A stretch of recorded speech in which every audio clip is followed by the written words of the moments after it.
Good morning everyone. दोस्तों, आज है मार्च 28 2023 और हम लोग करने वाले हैं द हिंदू न्यूज़पेपर के एनालिसिस। मेरा नाम है सितेंद्र चौधरी और आज फिर से हम लोग कुछ टॉपिक्स यहाँ पे करेंगे। कौन कौन से टॉपिक रहने वाले हैं? पहला जो थोड़ा सा टॉपिक रहेगा वो है नेचुरल जस्टिस के बारे में। एक्चुअली ये टॉपिक बैंकिंग सेक्टर से है, लेकिन सुप्रीम कोर्ट ने यहाँ पे नेचुरल जस्टिस की बात की है, तो उसके बारे में थोड़ा बात करेंगे। फाइनेंशियल बिल क्या होता है, अप्रोप्रिएशन बिल क्या होता है, इसके बारे में बात करेंगे, क्योंकि अभी ये पार्लियामेंट के अंदर पास किया गया है जो हमारा बजट सेशन चल रहा है।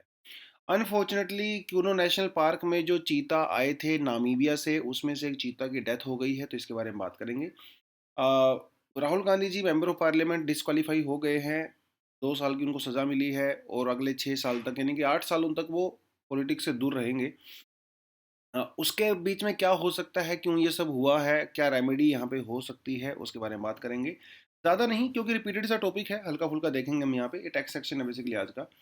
और G20 और ब्लू इकोनॉमी, ये काफ़ी इंपॉर्टेंट टॉपिक लगा मुझे, खासकर मेंस के परस्पेक्टिव से। तो आप यहाँ से जो है मेंस के लिए क्वेश्चन भी लिख सकते हैं। चलिए पहले पेज पे बढ़ते, पहले पेपर बढ़ते हैं न्यूज़ पे। Borrowers should be heard before accounts and the classified as fraud. देखिए, ऐसा कहा है सुप्रीम कोर्ट ने।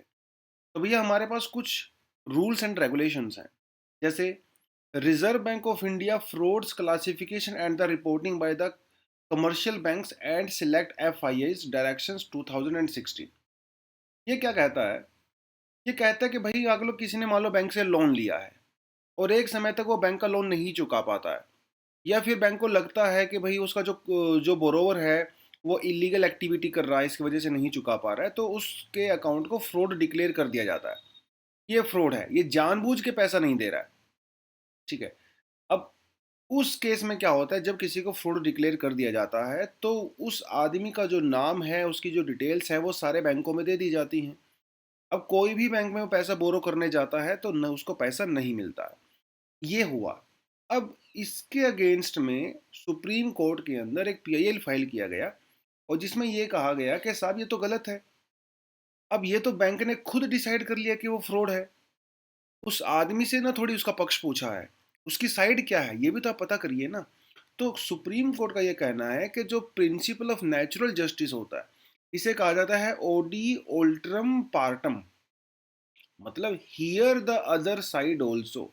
तो अगर कोई बैंक किसी को फ्रॉड डिक्लेयर करना चाहता है या करने का मन उसने बना लिया है, तो उसको फ्रॉड डिक्लेयर करने से पहले उस आदमी का भी साइड आपको सुनना पड़ेगा। इसे कहते हैं नेचुरल जस्टिस। मतलब आप अपनी मर्जी से उसको फ्रॉड डिक्लेयर मत करिए भाई, पहले उसको मौका तो दीजिए यार। क्या पता कुछ एक्चुअली में सीरियस प्रॉब्लम हो, वो पैसा नहीं दे पा रहा है आपका, है ना? बाद में डिक्लेयर कर दीजिए, कोई दिक्कत नहीं है। तो natural justice is basically legal concept that refers to the fundamental principle of fairness. ये वर्ड बड़ा फोकस करना है, fairness and impartiality in the legal proceedings. मतलब दो लोगों के बीच में केस चल रहा है, दो पार्टीज के बीच में केस चल रहा है। नेचुरल जस्टिस ये कहता है कि भाई चाहे ऊपर से देखने में कोई कितना भी शरीफ लगता हो, ऊपर से देखने में चाहे कोई कितना ही बदमाश लगता हो, लेकिन जुडिशरी को, जज को, दोनों को इक्वली, फेयरली और इम्पार्शियली, मतलब किसी भी बिना भेदभाव के, दोनों को सुनना पड़ता है और सुनना भी चाहिए, है ना? There are two main principle of the natural justice: rule against bias and right to a fair hearing. मतलब पहले तो किसी भी तरह की बायसनेस नहीं होनी चाहिए, किसी तरह का पक्षपात नहीं होना चाहिए जज की तरफ से। और दूसरा जो है, फेयर तरीके से आप हियरिंग लेनी। अब कुछ लोग ना, जैसे राहुल गांधी जी का केस है, इस केस में कुछ लोग कह रहे हैं कि भैया नेचुरल जस्टिस को फॉलो नहीं किया गया है, कि भाई वहाँ पे जो जज थे और उन्होंने प्रॉपर तरीके से हियरिंग नहीं सुना, तो उन्होंने रूल अगेंस्ट बायस और राइट टू फेयर हियरिंग को जो है वो बेसिकली उन्होंने वायलेट किया है, तो नेचुरल जस्टिस का वायलेशन है। बट एनीवेज, तो ये होता है। Rule against bias requires that the decision maker, यहाँ पे डिसीजन मेकर कौन है? जज है ना?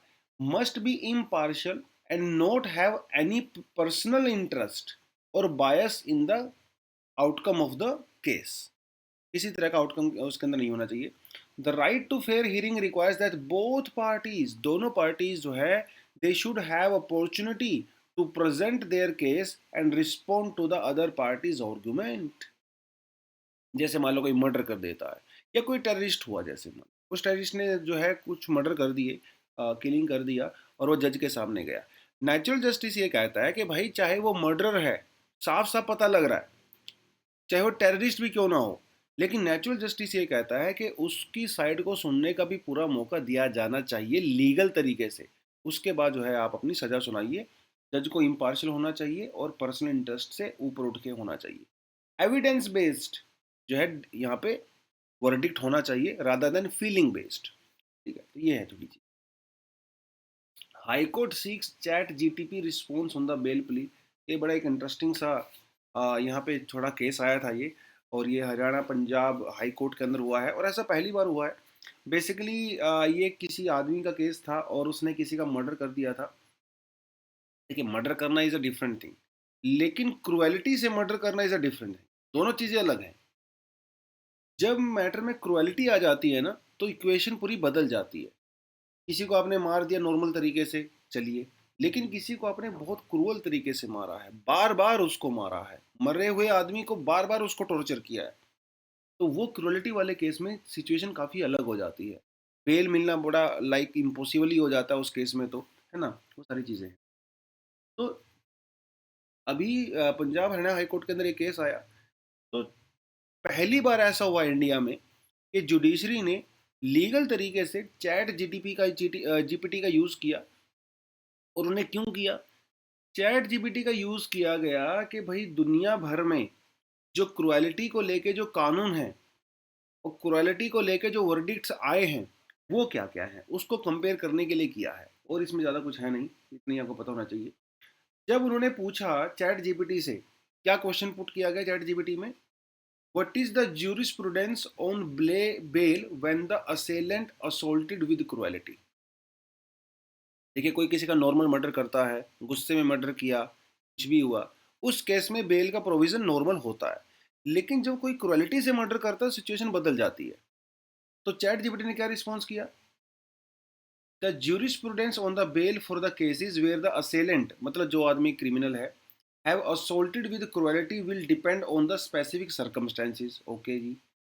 The case and the laws and the regulations of the jurisdiction where the case is being tried, मतलब डिपेंड करता है कि वो कहाँ का केस है। केस टू केस वेरी करता है। वो अफगानिस्तान में चल रहा है, वो इंडिया में चल रहा है, अमेरिका में चल रहा है, डिपेंड करता है लोकेशन के ऊपर। हाउएवर, हालांकि, in general, if the assailant have been charged with the violent crime that involves cruelty such as murder, aggravated assault, torture, there may be considered a danger to the community and a flight risk. In such cases, the judge may be less inclined to the grant bail or may set a bail amount very high to ensure that the defendant appears in court and does not pose a risk to the public. देखिए, कितना जबरदस्त answer दिया है chat GPT ने।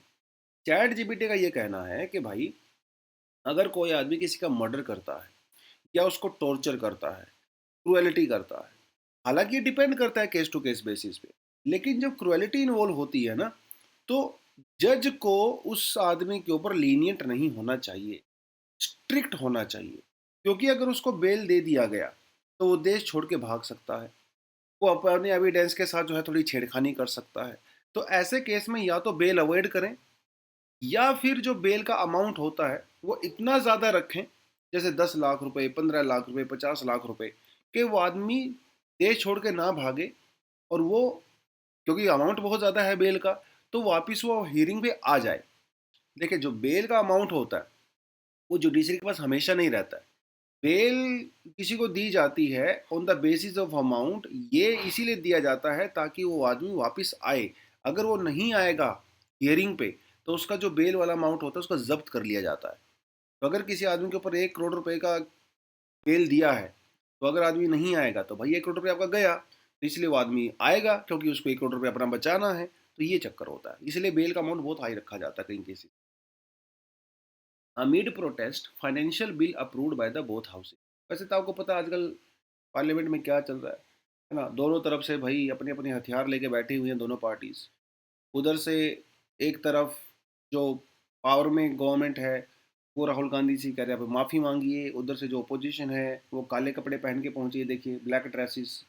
और ये कह रहे हैं this is death of the democracy, है ना, कि उनको डिस्क्वालीफाई कर दिया गया। पहली बात तो जो उनको डिस्क्वालीफाई किया गया वो जुडिशरी के द्वारा किया गया। ठीक है।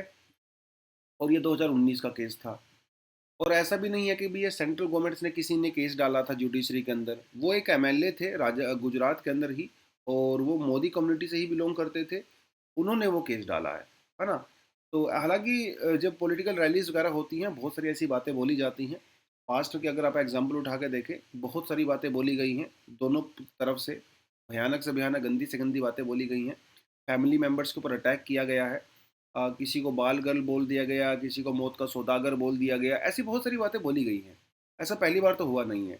लेकिन जुडिशरी को ऐसा लगा है कि ये क्रिमिनल केस है और ये डिफेमेशन केस के अंदर आता है, तो उन एमएलए की अपील पे उनको 2 साल की सज़ा सुना दी गई। तो अपोजिशन पार्टी तो यही कह रही है कि ये गलत हुआ और जेपीसी बनाए जाए अडानी वाले केस में, है ना। मोदी अडानी भाई भाई इस तरह के नारे लगाए जा रहे हैं पार्लियामेंट के अंदर। खैर, वो सब चीज़ें, लड़ाई झगड़ा हो ही रहा है, लेकिन उस बीच में जो है फाइनेंशियल बिल और अप्रोप्रिएशन बिल दोनों पास हो गए हैं। क्योंकि आपको पता है कुछ टाइम पहले जब बजट को पेश किया गया था, तो बजट पेश होने के बाद महीने भर की रिसेस होती है, ठीक है।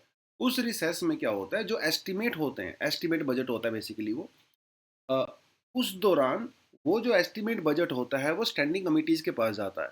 स्टैंडिंग कमिटीज़ उसके जो प्रोविज़न होते हैं, जो अमाउंट होता है, उसको स्टडी करता है। अगर उसको लगता है कि किसी पर्टिकुलर डिपार्टमेंट में पैसे की ज़्यादा ज़रूरत है या कम रिक्वायरमेंट है, तो उसके हिसाब से उसको अपडेट कर देते हैं, और 1 महीने भर के बाद डिटेल स्टडी के बाद वो स्टैंडिंग कमेटी की रिकमेंडेशन दोबारा से हाउस में आती हैं, और फिर अप्रोप्रिएशन बिल और फाइनेंशियल बिल पास किया जाता है, ठीक है। तो ये बिल पास हुए। तो फाइनेंशियल बिल 2 तरह का होता है वैसे अपने पास, एक फाइनेंशियल बिल 1 होता है, एक फाइनेंशियल बिल 2 होता है, और एक हमारे पास सेपरेटली मनी बिल होता है ना। मनी बिल तो सीधा-सीधा हमारे आर्टिकल 106 के अंदर होता है, जिसके अंदर 6-7 कंडीशंस होती हैं, अगर आप उनको सैटिस्फाई करते हो तो वो मनी बिल माना जाता है। That's a separate thing. Laxmikanth के अंदर पूरी कंडीशंस दी हुई हैं, तो लक्ष्मीकांत में जगह आराम से पढ़ सकते हो। फाइनेंशियल बिल 1 जो है वो हमारा आर्टिकल 117(1) के अंदर ऐड किया गया है। ये जो फाइनेंशियल बिल 1 होता है वो नॉन मॉनेटरी इश्यूज को एड्रेस करता है।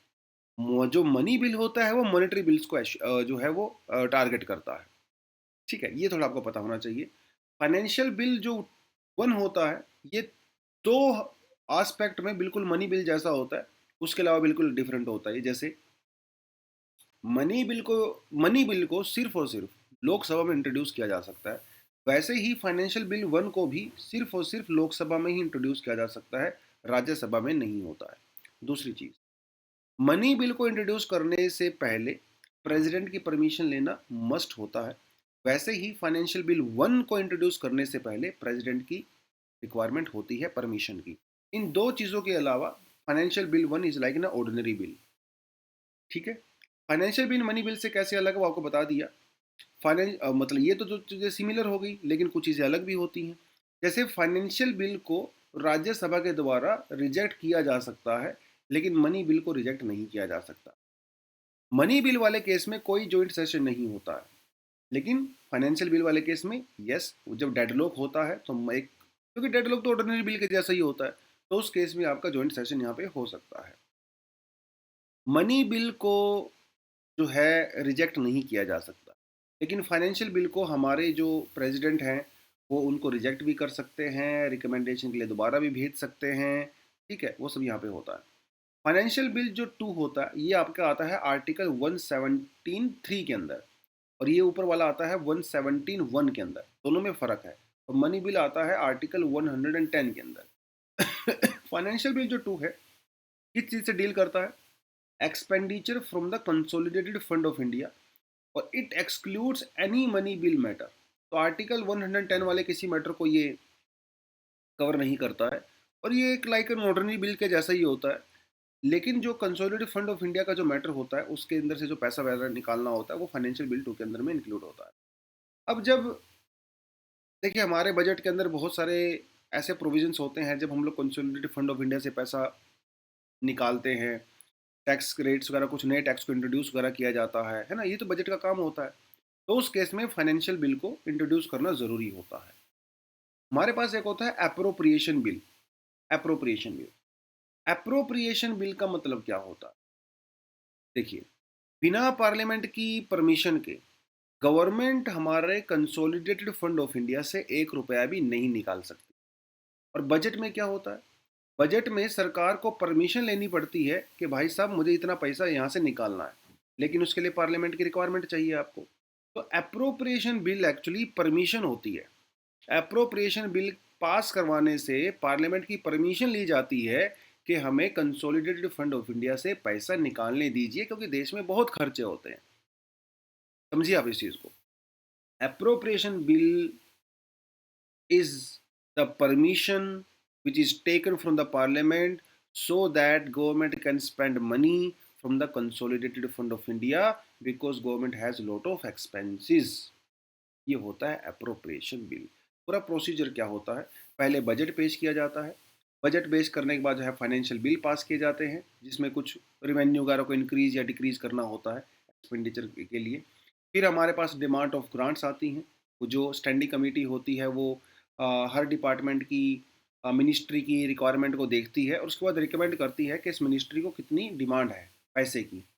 उसके बाद अपना आता है अप्रोप्रिएशन बिल, जिससे परमिशन ली जाती है। अप्रोप्रिएशन बिल अगर अप्रूव हो जाता है तो फिर अपना बिल जो है पास हो जाता है और बजट पास हो। ये जो है पूरा प्रोसीजर होता है। लक्ष्मीकांत के अंदर आप जाओगे तो बहुत डिटेल में आपको जो है यहाँ पे चीज़ें देखने को मिलेंगी। चलिए, cheetah dies of the kidney element in the Kuno National Park. बड़ा एक अनफॉर्चुनेट सा इंसिडेंट हुआ यार, अभी थोड़े समय पहले लास्ट ईयर ही तो हम लोग नामीबिया से चीता लेके आए थे। जिनमें से एक चीता, फीमेल चीता बेसिकली, जिसका नाम है साशा। और कई महीने से बेसिकली साशा को प्रॉब्लम थी और इनका इलाज भी चल रहा था।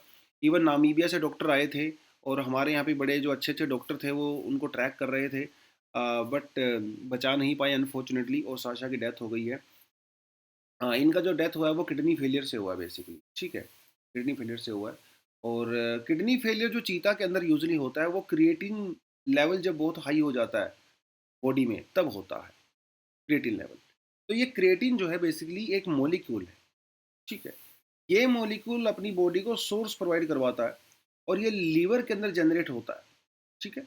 इट्स अ एनर्जी मॉलिक्यूल जो लीवर के अंदर क्रिएट होता है, प्रोड्यूस होता है। उसके बाद हमारी बॉडी के जो मसल्स होते हैं उनके अंदर ट्रांसफ़र होता है और हमारी बॉडी जो मसल्स होते हैं उसको सोर्स ऑफ एनर्जी देता है। जो बॉडी बिल्डर्स वगैरह होते हैं वो भी क्रिएटिन का यूज़ करते हैं। जितना ज़्यादा आप नॉन वेजिटेरियन डाइट कंज्यूम करते हो तो उतना हमारी बॉडी में, देखिए हमारी बॉडी में नेचुरली क्रिएटिन बनता है, लेकिन एक्सटर्नल क्रिएटिन आपको नॉन वेजिटेरियन डाइट से काफ़ी अच्छा मिल जाता है। और चीता बिकॉज, अब चीता तो भैया खाता ही नॉन वेजिटेरियन है, जिसकी वजह से हाई प्रोटीन डाइट होने की वजह से चीता के अंदर क्रिएटिन की मात्रा ज़्यादा हो जाती है और उसका जो किडनी है वो उसको एक्सट्रैक्ट नहीं कर पाता, ठीक है, उसको प्योरीफाई नहीं कर पाता है और उसकी किडनी फेल हो जाती है और उसकी डेथ हो जाती है। जब चीता कैप्टिविटी में होता है तो ये चांसेस थोड़े ज़्यादा होते हैं क्योंकि मूवमेंट कम होती है चीता की। खुले जंगल में रहेगा चीता, खाएगा पिएगा घूमेगा फिरेगा मौज करेगा, तो जो वो खाता है उसको प्रॉपर्ली डाइजेस्ट कर लेता है। लेकिन कैप्टिविटी में क्योंकि घूमने की जगह ज़्यादा नहीं होती है तो ऐसा देखा गया है over a period of time, हालांकि इसको कोई एग्जैक्टली प्रूफ नहीं है कि जो कैप्टिविटी वाले चीता होते हैं वो किडनी फेलियर ज़्यादा होता है। जब इस तरह की चीज़ें होती हैं तो उसको भूख लगना बंद हो जाती है, वेट लॉस हो जाता है, डिहाइड्रेशन हो जाता है और थकान महसूस होती है चीता को। यही हो रहा था साशा वाले केस में भी और अनफॉर्चुनेटली उसकी डेथ हो गई है। क्यूनो नेशनल पार्क के बारे में कुछ डिटेल मैंने आपको यहाँ पे डाल के दे दिया है। पुराना आर्टिकल है, पुराना कंटेंट है, थोड़ा आप इसको देख सकते हो, ठीक है। चलिए जी, ये देखिए यहाँ पे, ये है आपका Palpur quinoa wild life sanctuary और क्यूनो नेशनल पार्क भी इसको आप कह सकते हो। इस तरफ आपका राजस्थान आता है तो रणथंभौर वगैरह इधर ही पड़ता है। तो कई बार जो अपने जो वाइल्ड लाइफ होती है वो राजस्थान और मध्य प्रदेश के बीच में घूमती रहती है इधर से उधर। SEBI set to regulate index providers, ये आर्टिकल अगर आप पढ़ोगे तो बहुत ज़्यादा मज़ा नहीं आएगा पढ़ने में। मैं आपको बता देता हूँ क्या होता है। इंडेक्स क्या होता है पहले तो आपका ये पता होना चाहिए। जैसे हमारे पास सेंसेक्स है, ठीक है, जैसे हमारे पास निफ्टी 50 है, तो निफ्टी 50 का जो इंडेक्स है वो नेशनल स्टॉक एक्सचेंज रिलीज करता है। सेंसेक्स जो है हमारा वो अपना जो बॉम्बे स्टॉक एक्सचेंज है वो रिलीज करता है। निफ्टी 50 के अंदर जो टॉप 50 कंपनीज होती हैं उनके स्टॉक्स को कैलकुलेट किया जाता है, मेजर किया जाता है। और सेंसेक्स के अंदर जो टॉप 30 होती हैं ब्लू चिप कंपनीज उनको किया जाता है। बट और जैसे यहाँ पे बीएससी एक जो है वो प्रोवाइडर है, एनएससी जो है वो प्रोवाइडर है। ये जो इंडेक्स होते हैं ना, they are not completely regulated by SEBI. और सिर्फ यही नहीं, हमारे पास बहुत सारे इंटरनेशनल इंडेक्स भी हैं, बहुत सारे नेशनल इंडेक्स भी हैं अपार्ट फ्रॉम दीज टू, लेकिन सेबी के द्वारा बहुत अच्छे से रेगुलेट नहीं होते हैं। अब इसका नुकसान क्या होता है, जब कोई आदमी इन्वेस्टमेंट करता है तो इंडेक्स के बेसिस पे इन्वेस्टमेंट करता है ना, कि अगर सेंसेक्स ऊपर गया, अरे बहुत बढ़िया यार, मार्केट अच्छी जा रही है, चलो इन्वेस्ट कर देता हूँ। अगर सेंसेक्स नीचे गया तो चलो थोड़ा सा होल्ड कर लेते हैं। लेकिन ये जो सेंसेक्स होता है या ये जो इंडेक्स होते हैं वो क्लियर पिक्चर नहीं बताते हैं। देखिए, मान लो 10,000 कंपनीज हैं जो कि स्टॉक मार्केट में लिस्टेड हैं। मान के चलो, वैसे 10,000 से बहुत ज़्यादा है, 3 लाख हैं। बट सेंसेक्स जो वो जो सिर्फ टॉप 30 कंपनीज को ही रेगुलेट करता है। तो अगर सेंसेक्स ऊपर जा रहा है, इसका मतलब ये नहीं है कि सारी मार्केट ऊपर जा रही है। सेंसेक्स का मतलब सिर्फ ये है कि ये जो टॉप 30 कंपनीज हैं इनकी एवरेज ऊपर जा रही है। बाकी कंपनीज का क्या? तो कई बार जो इन्वेस्टर्स होते हैं वो कंफ्यूज हो जाते हैं ये जो इंडेक्स की परफॉर्मेंस को देख के। ठीक है, और इन जैसे इंडेक्स में अगर आप देखें, जैसे Adani group, Birla group, Ambani group, Reliance and all that, उनका काफ़ी वेटेज रहता है। और हमारी जो पी एस यूज़ वगैरह उनका काफ़ी वेटेज रहता है। तो कुछ कंपनीज के बेसिस पे हमारे इन्वेस्टर्स कई बार गलत इन्वेस्टमेंट कर देते हैं और उनको लॉस हो जाता है।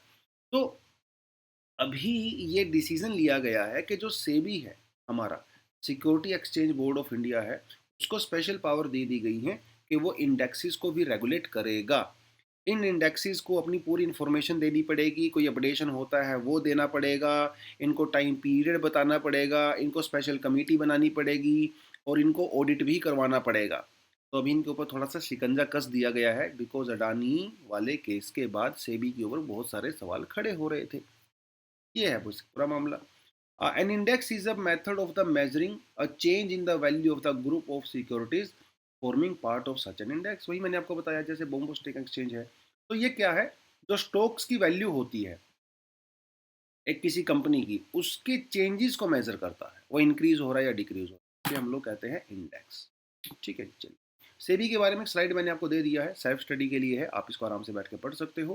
पुराना कंटेंट है, नया नहीं है, पुरानी स्लाइड मुझे मिल गई थी तो मैंने यहाँ पे डाल दिया। बट सेबी जो है एक स्टैट्यूटरी बॉडी है। आपके पास एक प्रॉपर लिस्ट होनी चाहिए स्टैट्यूटरी बॉडीज़ की, नॉन स्टैट्यूटरी बॉडीज़ की, कॉन्स्टिट्यूशनल बॉडीज़ की, नॉन कॉन्स्टिट्यूशनल बॉडीज़ की। आप एक बहुत अच्छी सी टेबल बना सकते हो, और आपका जो स्टडी टेबल है जहाँ पे आप बैठ के पढ़ाई करते हो वहाँ पे उसको चिपका लीजिए। एग्जाम में कई बार सीधे डायरेक्ट क्वेश्चन यहाँ से आ जाते हैं। हम लोग डिटेल में घुसे रहते हैं, लेकिन हमें कई बार ये छोटी छोटी इन्फॉर्मेशन जो से क्वेश्चन आ जाते हैं और कन्फ्यूज हो जाते हैं एग्जाम में। तो एक लिस्ट बनाओ प्रॉपर तरीके से जिसमें SEBI is a statutory body. 1992 में बनाई गई थी, 1991 में एलपीजी रिफॉर्म्स किए गए थे, उसके अगले साल इसको बनाया गया था। ठीक है, उससे पहले it was a non statutory body. बहुत सारी पावर्स होती हैं इसके पास, it's a quasi legislative and the quasi judicial body. ठीक है, ये भी आपको पता होना चाहिए इंडिया में कौन कौन सी जुडिशियल बॉडी है, कौन कौन सी क्वासी जुडिशियल बॉडी है। ठीक है, तो ये भी ज़रूरी होता है, क्योंकि जो क्वासी जुडिशियल बॉडी का मतलब ये है कि ये किसी केस में वर्डिक्ट भी सुना सकती है, डिसीजन सुना सकती हैं, किसी भी आदमी को सम्मन कर सकती हैं जो इसके जुरिस्डिक्शन में आता है, और उसको अटेंडेंस के लिए मजबूर कर सकती हैं। ठीक है, और सेबी के पास तो बड़ी अच्छी पावर है भाई। 2014 में इसको अमेंडमेंट किया गया जिसमें सेबी को हम लोगों ने कई सारी पावर दे दी गई।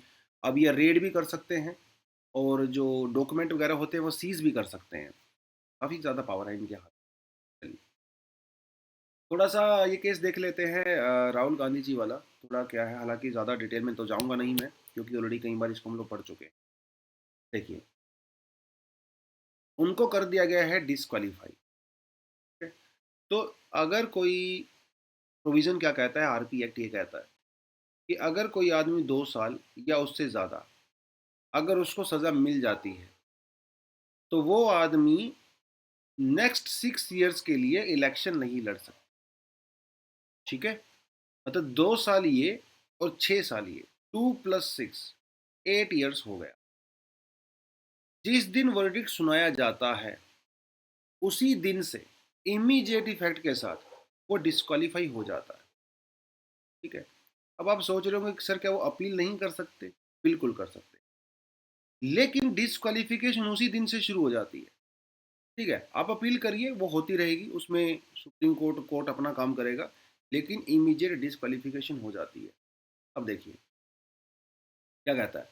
अब पेटिशन हैज़ ऑलरेडी, देखिए पेटिशन तो ऑफकोर्स कर ही दी गई है। ठीक है, और ये 2 साल की सजा हो सकता है कि देखिए, और आपकी एक चीज़ और बताता चलूँ, जिस तरह से हमारा इतिहास रहा है और पास्ट केसेस रहे हैं, बहुत रेयर केस में जो है कोर्ट के कन्विक्शन को रिवर्स किया जाता है बाय हायर जुडिशरी। तो इसके काफ़ी चांसेस हैं, पर ज़रूरी नहीं है कि राहुल गांधी जी वो डिसक्वालीफाई रहेंगे, और हो सकता है वो अगले 6 साल के लिए इलेक्शन ना भी लड़ पाएँ। But yes, there are some remedies also, उसके बारे में हम लोग बात करेंगे। क्या इससे पहले कुछ इस तरह के केस हो चुके हैं? बिल्कुल हो चुके हैं। Lily Thomas versus union of India बड़ा एक फेमस केस रहा है 2013 के अंदर। देखिए, हमारा जो आरपीए है 1951, इसके अंदर एक सेक्शन होता है, आर्टिकल सेक्शन 8(4), ठीक है।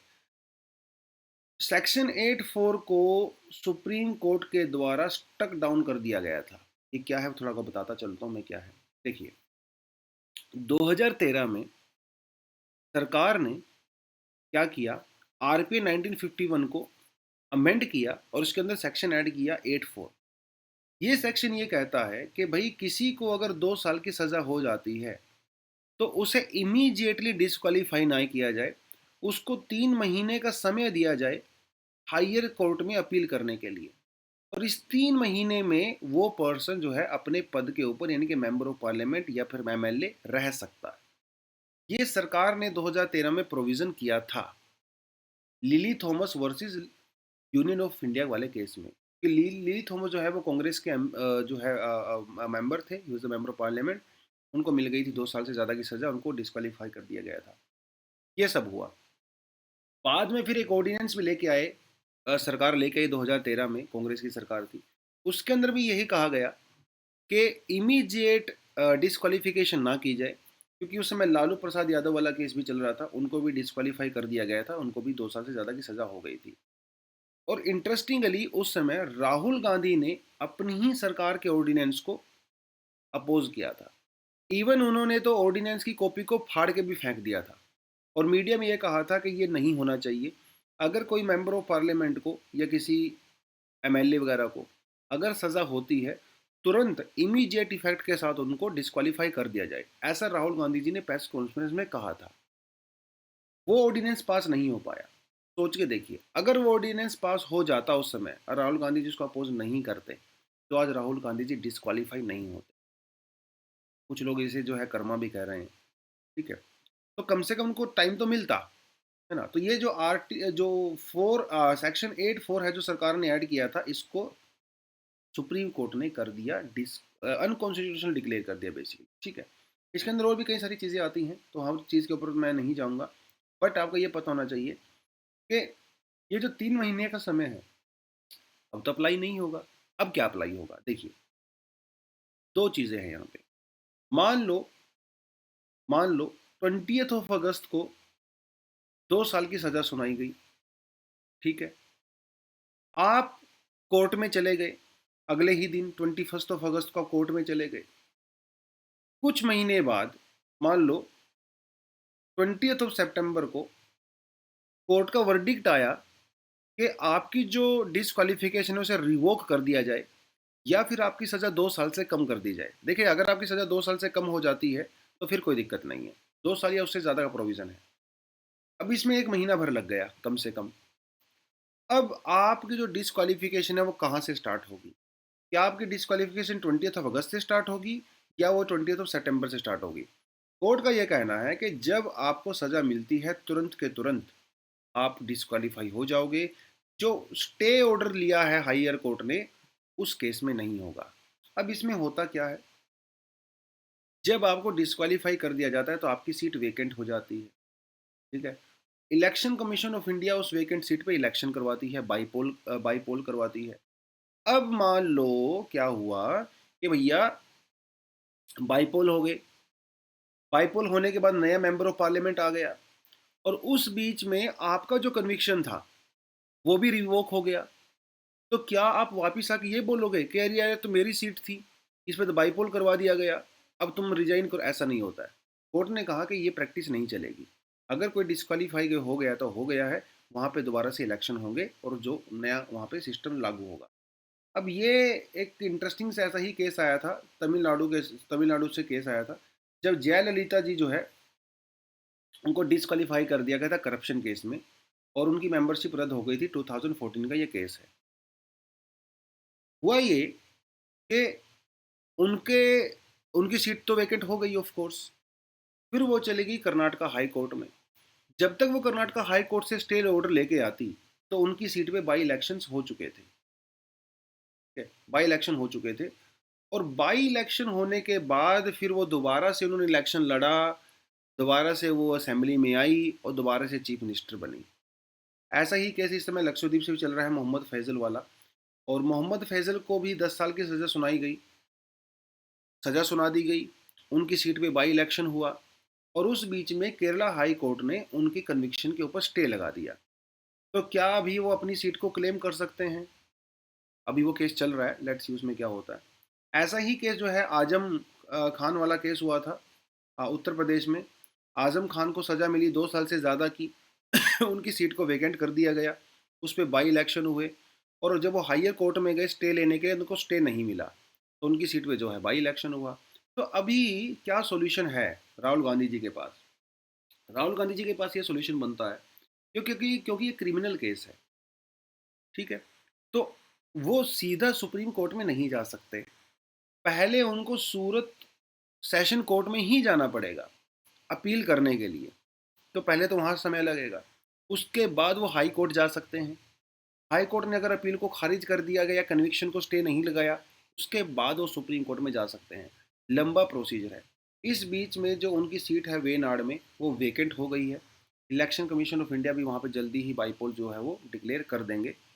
कोर्ट के अंदर जो होगा वो होता रहेगा। अब यहाँ पे दो केस होगा, या तो कन्विक्शन के ऊपर स्टे लगेगा, या फिर उनकी सज़ा कम हो जाएगी। मूवी में 1.5 ईयर्स हो सकती है। 1.5 ईयर के चक्कर में फिर डिस्क्वालिफिकेशन नहीं होता है। ठीक है, 6 साल का डिस्क्वालिफिकेशन नहीं होता है बेसिकली, और वो 1.5 ईयर तक तो आपको डिस्क्वालीफाई होना ही पड़ेगा। तो वो कुछ कुछ चीज़ें हैं, तो एक बड़ा ही अजीब सा यहाँ पे ये सब कुछ चल रहा है। इतना ज़्यादा आपको लीगल उसमें नहीं जाना होता यूपीएससी के परस्पेक्टिव से। ऊपर ऊपर से चीज़ें करनी होती हैं यार, क्योंकि हम लोग लॉ का पेपर तो दे नहीं रहे हैं। ठीक है, बट कुछ प्रोविजंस आपको याद होने चाहिए, जैसे 8(4) क्या है, ठीक है, 119 क्या है, 117 क्या है। थोड़ा थोड़ा सा आपको ये सब आइडिया होना चाहिए। ठीक है, इलेक्शन कमीशन ऑफ इंडिया का क्या रोल होता है, बाई पोल्स क्या होते हैं, सीट कैसे वेकेंट होती है, कुछ एग्जाम्पल्स आपने याद कर लिए। ये कुछ चीज़ें आपको एग्जाम के परस्पेक्टिव से पता होनी चाहिए। ठीक है, एक आधा पास्ट केस कर लिया, अब सारे प्रीवियस केस याद करने की रिक्वायरमेंट नहीं है। जैसे जयललिता वाला कर लिया तो वो आपके लिए sufficient. A shared G20 vision for the ocean Commons. अभी G20 का हम लोग प्रेसिडेंट है भैया इंडिया। तो हम लोग एक बड़ी अच्छी अपॉर्चुनिटी है हमारे सामने। और इंडिया की तो कोस्ट लाइन भी बहुत बड़ी है, अराउंड 7500 किलोमीटर की हमारी कोस्ट लाइन है। तो और इंडिया दुनिया का सेकंड लार्जेस्ट जो है वो फिश प्रोड्यूसर भी है, फिश कैच करते हैं हम लोग। और तो हमारे कोस्टल एरिया में देखें, करोड़ों मिलियंस ऑफ लोग जो है कोस्टल सिटीज़ में रहते हैं। तो उनका तो पूरा लाइवलीहुड है, पूरी ट्रेड है, इकोनॉमी है, वो ओशन के ऊपर ही डिपेंड करती है। तो G20 का प्रेसिडेंट होते हुए इंडिया कैसे इस अपॉर्चुनिटी को ग्रैब कर सकता है, और कैसे हम लोग ब्लू इकोनॉमी के फेवर में काम कर सकते हैं। तो अगर G20 कंट्री की हम लोग बात करें, तो दुनिया का टोटल 45% जो कोस्ट लाइन है वो G20 कंट्रीज के पास है। और 21% जो दुनिया का एक्सक्लूसिव इकोनॉमिक जोन है वो भी G20 कंट्रीज के पास है। तो अपॉर्चुनिटी तो बहुत ज़्यादा है ना। और ये जो कोस्ट लाइन है या जो हमारे ओशंस हैं, हमारी बायोडाइवर्सिटी के लिए बहुत इंपॉर्टेंट है। जो ग्लोबल वेदर और क्लाइमेट है उसको रेगुलेट करते हैं, इकोनॉमी को सपोर्ट करते हैं करोड़ों लोगों की। तो ब्लू इकोनॉमी जो है यहाँ पे बड़ा इंपॉर्टेंट फैक्टर है। और यहाँ से क्वेश्चन भी आ सकता है एग्जाम में, what do you understand by blue economy, discuss the steps taken by India to improve the blue economy और विद रिस्पेक्ट टू G20। इस तरह का क्वेश्चन आपके पास आ सकता है। तो ब्लू इकोनॉमी क्या है? Blue economy is not only ocean dependent economic development, but it is also a social development, environmental development and ecological security। ये होती है ब्लू इकोनॉमी। ब्लू इकोनॉमी का मतलब सिर्फ पैसा नहीं होता, हर चीज़ होती है। वेदर होता है, एनवायरनमेंट होता है, पोल्यूशन होता है, वो सब कुछ होता है। और हमारी गवर्नमेंट ने बहुत सारे इनिशिएटिव भी लिए हैं ब्लू इकोनॉमी के लिए। सागर माथा इनिशिएटिव हमारे पास है, जिसके अंदर हम लोग क्या करते हैं, जो पोर्ट होती हैं वहाँ पे उनकी पोर्ट्स की डेवलपमेंट करते हैं। Ship building financial assistance policy हमारे पास है, जिसमें हम लोग डोमेस्टिक शिप बिल्डिंग को इम्प्रूव करते हैं। प्रधानमंत्री मत्स्य संपदा योजना हमारे पास है, जिसमें जो है हम लोग सस्टेनेबल तरीके से फिशिंग करते हैं। सागर मंथन हमारे पास प्रोग्राम है, जिसके अंदर हम लोग क्या करते हैं, रियल टाइम जो वेसल्स होते हैं ओशन में उनको ट्रैक करते हैं। डीप ओशन मिशन हमारे पास है, जिसमें हमारे जो एक्सक्लूसिव इकोनॉमिक जोन होता है उसके अंदर जो रिसोर्सेज होते हैं उनको एक्सट्रैक्ट करने की टेक्नोलॉजी वगैरह डेवलप करते हैं। तो इनिशिएटिव तो इंडिया ने बहुत सारे ले रखे हैं यहाँ पे पहले से ही। अपार्ट फ्रॉम दैट, अगर आप देखें, प्लास्टिक वेस्ट मैनेजमेंट रूल हम लोगों ने निकाला, सिंगल यूज़ प्लास्टिक हम लोगों ने बैन कर दिया। हालांकि मार्केट में अभी सिंगल यूज़ प्लास्टिक बहुत सारी मिल रही है, लेकिन कानून तो कम से कम बना है ना, तो कुछ ना कुछ होगा फ्यूचर में। Environment and climate sustainability working group हम लोगों ने बनाया। और जो मोदी जी का जो एक यहाँ पे उन्होंने लाइफस्टाइल फॉर द एनवायरनमेंट ये डिक्लेयर किया, जिसमें हम लोग क्या कहते हैं कि जो कंजप्शन होती है फालतू की, उस कंजप्शन को रिड्यूस करना है। तो वो सारी चीज़ें हैं। अपार्ट फ्रॉम दैट, G20 ने खुद G20 marine litter, Osaka blue, ocean vision, development accelerator platform, ये सब चलाए। ये आपको थोड़ा थोड़ा पढ़ना पड़ेगा, गूगल जाके थोड़ा इसको कर लें। ओसाका ब्लू ओशन क्या है, G20 action plan of marine litre क्या है, एक एक दो दो लाइन इसके बारे में ज़रूर पढ़ें, एग्जाम में आ सकता है। तो बहुत सारे एफर्ट हम लोगों ने ऑलरेडी लिए हुए हैं। और जैसे जो ओवर एक्सट्रैक्शन होती है, पोल्यूशन वगैरह होता है, इसको हम लोगों ने एड्रेस करना है। तो G20 एक बहुत बड़ा इंपॉर्टेंट रोल प्ले कर सकता है। प्रॉब्लम क्यों होती है? क्योंकि एक्सप्लोटेशन बहुत ज़्यादा होती है, अनप्लैंड अर्बनाइजेशन होता है ना, और हीट वेव्स वगैरह वो सब यहाँ पे होती हैं। तो ये आर्टिकल ये कहता है कि भैया, ये जितने ओशंस हैं सब आपस में इंटरकनेक्टेड हैं, तो पूरी दुनिया को एक साथ मिलकर काम करना पड़ेगा, एक आध कंट्री से काम नहीं चलने वाला है ना। और तो G20 is a very good opportunity for us, ठीक है। और कई सारे जो देश हैं हमारे यहाँ पे, उनके साथ मिलकर काम कर सकते हैं। और आने वाले समय में जो और मीटिंग्स होंगी, कन्वेंशंस होंगी, जैसे UNFCCC की हम लोग बात करते हैं, क्योटो प्रोटोकॉल, पेरिस कन्वेंशन, वो सब होगा। कन्वेंशन ऑन बायोलॉजिकल डाइवर्सिटी, है ना। जो inter governmental negotiation committee on the plastic pollution, ये ज़रूर पढ़ें, बहुत इंपॉर्टेंट है प्रीलिम्स के लिए specially. Inter government negotiating committee on the plastic pollution ज़रूर पढ़ना है। उसके अलावा जो यूनाइटेड नेशन का लॉ ऑफ सी है, ये सब जो है फ्यूचर में जब इनके ऊपर मीटिंग होगी, तो यस, G20 के प्रेसिडेंट के पर्सपेक्टिव से इंडिया यहाँ एक बड़ी अच्छी अपॉर्चुनिटी पैदा कर सकता है। तो अगर आप यहाँ से क्वेश्चन कोई लिखना चाहते हो तो लिख सकते हो, what is blue economy, what is blue economy, explain the challenges and explain the challenges and steps taken by India in this regard with respect to G20 presidency. 150 words, 10 marks. What is blue economy? Explain the challenges and the steps taken by India in this regard with respect to G20 presidency. ठीक है जी, तो यहीं भी इसको and करते हैं। कुछ additional article हैं, आप थोड़ा इसको पढ़ सकते हो। Thank you very much, all the best.